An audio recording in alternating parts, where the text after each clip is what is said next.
Last time we talked about vectors and how different things have both directionality and a magnitude. And today we're going to see how that applies to forces. And specifically, we're going to talk about gravity and ballistic motion. So gravity works in the vertical direction. It works in the up and down vertical direction. It does not work in the horizontal direction at all. If you were to take a hose and you were to point a hose straight up and turn the water on, that water would go straight up. It would slow down because gravity is pulling on it, and then it would come straight back down, up and then down. If you were to throw a ball up, it would act in exactly the same way. It would go up, it would slow down because of gravity, and it would come back down. If you were to take a water hose and point it only in the horizontal direction, then it has motion in the horizontal direction, but then gravity also pulls on it, and so it accelerates downward towards the ground because of gravity. So it has both horizontal motion and vertical motion. At first, it's only got horizontal motion, but then as it goes, gravity pulls it down, and then it has vertical motion. Now, if you wanted to actually optimize the way that the water flows, or the distance that you could get from the water in a hose, you wouldn't just keep it in the horizontal direction, and you wouldn't keep it in just the vertical direction. You would aim it at an angle. And so it would have some vertical component to it, and some horizontal component to it.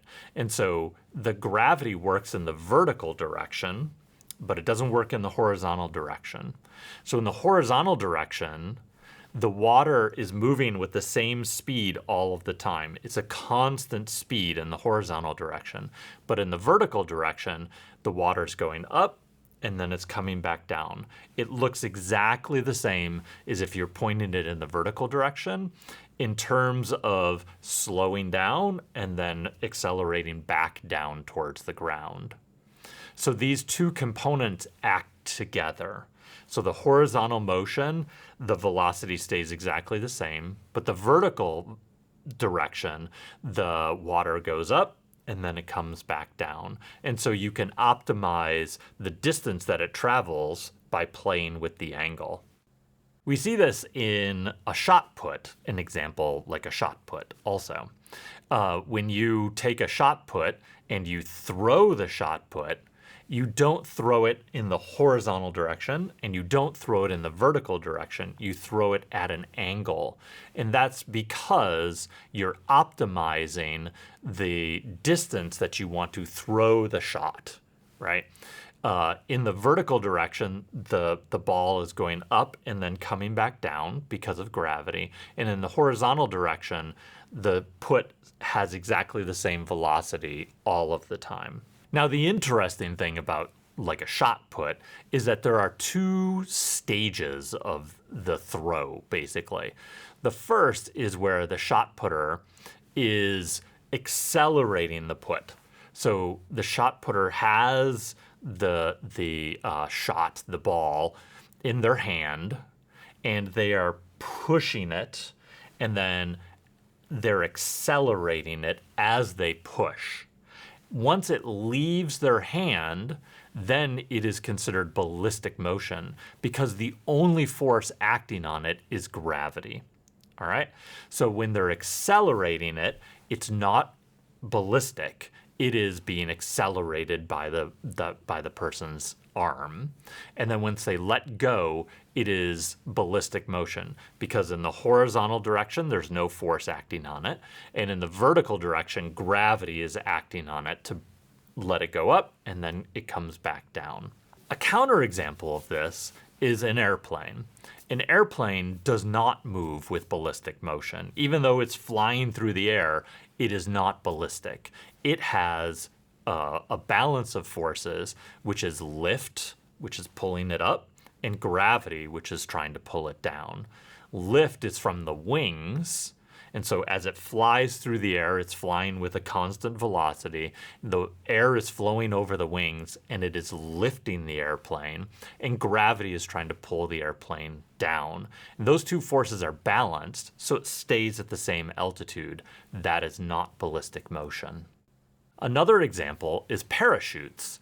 Parachutes, the person is moving downwards, but they're not accelerating downwards. They're moving downwards with a constant velocity. And that's because the forces are balanced in the vertical direction. The forces that are balanced are drag, which is because the parachute is so large, it's acting as a drag for it has air resistance, and so as it's coming down, it's dragging the person as they're falling through the sky, and then gravity is pulling them down. And so these two things balance. Drag is balanced with gravity. If you were to cut off the parachute, it would be very bad for the person, but then it would be a ballistic trajectory because gravity would be the only thing acting on the person, if we sort of ignored the fact that they have drag also. So what does this have to do with rockets? Rockets that go up and then they come back down have ballistic trajectories. Rockets that go into orbit don't have ballistic trajectories. And these are like sounding rockets where NASA launches them to take measurements in the upper atmosphere or in the near-Earth space environment. Or companies like Blue Origin are launching people up into space and then they come back down. So you get sort of a 4-minute ride, and those are ballistic. There are 3 stages of these types of launches. In the first stage, in the launch, it is not ballistic because the rocket is firing and it's accelerating upwards. It's gaining speed. And then what happens is that rocket engine cuts off, there's no more thrust, and then it's coasting. And as it coasts, the only force acting on it is gravity. And so it goes up, it follows a ballistic trajectory, and then it comes back down. And then we don't want the rocket to splat into the ground. And so what happens is that they have a parachute, and that parachute opens, and then once again, it's not a ballistic trajectory towards the bottom. It is floating down where drag and gravity are balanced to each other. So there are 3 different phases in a rocket flight that is a ballistic trajectory rocket. The first is where you have thrust, then it's ballistic, and then it is balanced as it's coming down with drag. So drag and gravity balance because of the parachute. And that's how ballistic motion works in rockets. It's a very important component. And when in the beginning of rocketry, they had all ballistic trajectories. So rockets didn't go into orbit at first. They went up and then they came back down. And so we're going to cover that in the history section.